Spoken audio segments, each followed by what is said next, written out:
Well, thank you very much. Lunchtime session, so no pressure to get this on time. Now, I'm an engineer, and I did mechanical engineering at the University of Bradford more years ago than I'd really like to admit here. But in the final year, we had to do a module called economic decision making. Now, we were engineers. We do drinking, we do women, we do swearing. Why do we need all this accountancy and stuff like that? We're doing investment appraisal and bookkeeping and so on. We didn't take it very seriously. So we pitch up at the first lecture, and our lecturer could see we weren't taking this seriously at all. We were all mucking about. And he steps forward, and he looks us all in the eye, and he said, "You know what? I need to level with you guys. If you want to make it in the boardroom as engineers, you are going to have to think like accountants." Now, we didn't take him very seriously. But a few years later, I realized what he really meant. I done a few early breaks. I got into manufacturing, and we got into robotics and all that kind of stuff. And there was some real big transformation programs on the go. And I did a presentation with the board, and I really thought I'd made it. Cocky young graduate, I guess. But I came up against a question. The MD looked at me straight in the face, and he said, "So what?" I said, "Well, so what? It's like robots, you know?" I might have given him an imitation of a robot, you know, like it's really cool. He said, "No, so what? What I mean is I've got to stand up at the end of the year in front of the shareholders, and I've got to tell them how I've made them money. They're not going to be interested in how many robots we've got. Take my customers. I've got to be able to sell our products and services to our customers. They're not going to be interested in robots. We need to know what value we're going to add to our stakeholders, our customers, our business investors, our shareholders, and so on. We need to know when it's going to come, and we need to know what risk is involved." And I couldn't answer it. And this was so painful that I made a pact with myself that day that I would do whatever it took. I would learn whatever was necessary to be bulletproof in the boardroom. I never wanted to go through that again. And I want to share with you 7 mindset changes that we've gone through over the subsequent 35 years. And the first one is this one. In this game, we're dealing with, and I'm putting this in the context of transformation and innovation, we need a shift from accounting for what's spent on those programs, projects and programs, to accountability, ownership for the value that spend delivers. Now, we start with some good news. When we're talking about innovation and transformation programs, we start from a position of inherent uncertainty. And if we ask ourselves the question, what value is it to reduce that uncertainty? And there's some really good research behind this graph. But the fact is, you don't have to do that much to increase the value quite considerably. And then the reverse is true with cost. You actually don't necessarily have to spend that much money to increase the level of certainty and add a great deal of value. So where we play in value management is in that sweet spot there. And the key to this is mindset changing. The biggest single lesson is if you get the mindset parts of this right, the technology is much, much easier. So a small investment in certainty, extraordinary value, potential extraordinary value.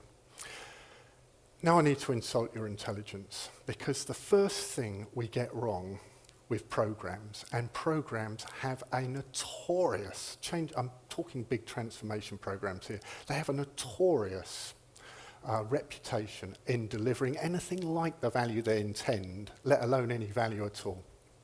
And the fact is, we need to think about effectiveness and efficiency. Effectiveness, doing the right things, asking why, whereas efficiency is all about doing those things right. So we need to think about three components in that. There's inputs, big chunks of IT that cost a load of money. We've got outputs, sales. If we're talking, let's say, a customer relationship management system, sales as a result of that. Sales outputs, they haven't earned anything. We could be making those sales at a loss. They're not outcomes until we make a profit on them. And when we put all that together, let's go through the maths, we get value for money, or let's say value and value for money, is a product of effectiveness times efficiency. Now this has some really profound implications. So it's about doing the right things, doing things right, combining those. Now, just think about what happens, and I've spent the last 25 years in consultancy. I see this over and over again, this pattern. One of the implications of confusing effectiveness with efficiency is we ask two questions the wrong way around. Why and how? Just think about it. Back to our customer relationship management system. Presenting problem, we need a CRM. Solution, we've done 100 of those, let us at it, we'll give it to you. 20 terabyte data warehouse, star schema and all the stuff, you know, all the gubbins. But that is really about performance, how we're delivering the functionality. It's not asking the fundamental question, why are we doing this? That's not asked. However, if the thing, as and when the thing fails, what do we ask? Why has it failed? Now, if we switch that the other way round and ask, why do we need this thing? What is it that we're really doing? What's going to happen? How's the business going to change as a direct result of the insights that this CRM system is going to give us? Then we get a very, very different set of dynamics coming on here. And the key to it is causal feedback and correction. And the question we ask while we're implementing this thing is not why we're failing, but how we are preventing success. Now, I was brought up on what's called the V model. I'm sure a lot of you know about that. Verification, validation, and all that kind of thing. It's a very powerful model, and we usually use it in the IT world, even though we like to think we don't. We use it in the context of functional delivery, for things that are delivering functionality. What we do in value management is we extend that to include purpose. And we turn it into a double loop, learning and closed loop control system. Now the next thing that we need to do, and this requires a mind shift as well, is what we call value dynamics. Now this means an explicit causal linkage between what the program, change program or innovation is delivering and the free cash flows expressed as net present value, real cash that program is delivering. And that linkage is dynamic. If anything happens to the program, anything moves, we know we can show what the difference is.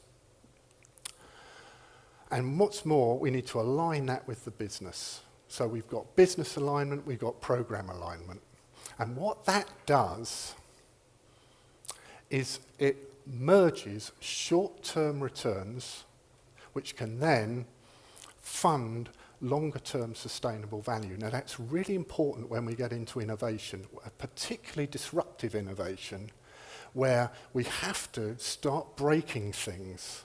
Now if we can find a way to fund that through some short-term gains, then we get a massive bonus.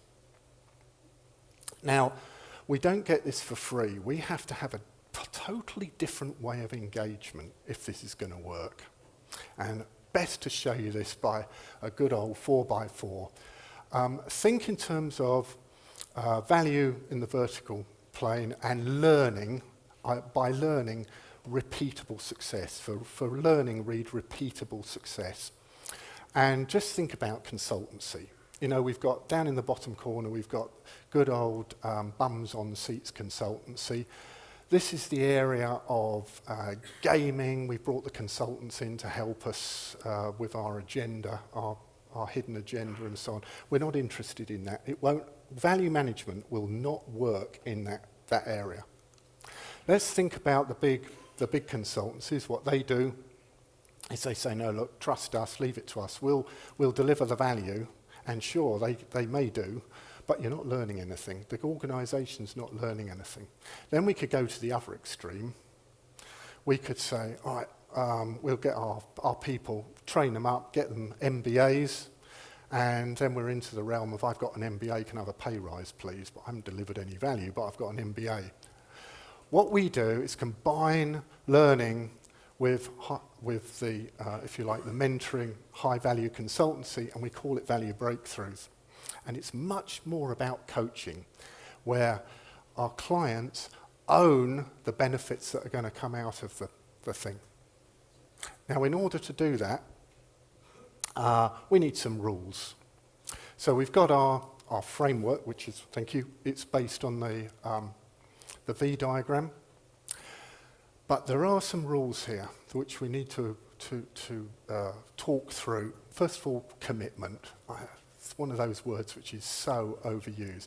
By commitment, we don't just mean the board, and we do mean the board, but we mean everybody aligned right throughout the business. You just need one person playing games, playing the white knight, creating problems and then riding in on a white horse and solving. Just one of those people, it will sabotage it. So we have to frame this thing around, we have to frame this thing around total commitment. Cause and effect. In this game, ultimately, we're dealing with performance. Only true cause and effect will do. Not weightings, not scores, not high, medium, lows, real hard causality with measures sitting behind them. Then we need a linkage to the program. We've talked about that. Congruence throughout the whole business. That's the alignment.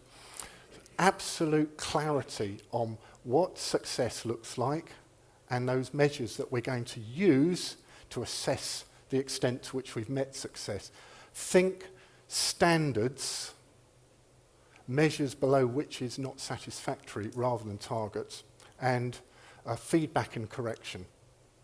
Now, every major transformation program, whichever way you look at it, is going to go through around these five what we call master stages, so the idea, the value case, plan, execution and operation and so on. And we treat this as a journey from purpose, doing the right things, to performance, doing those things right.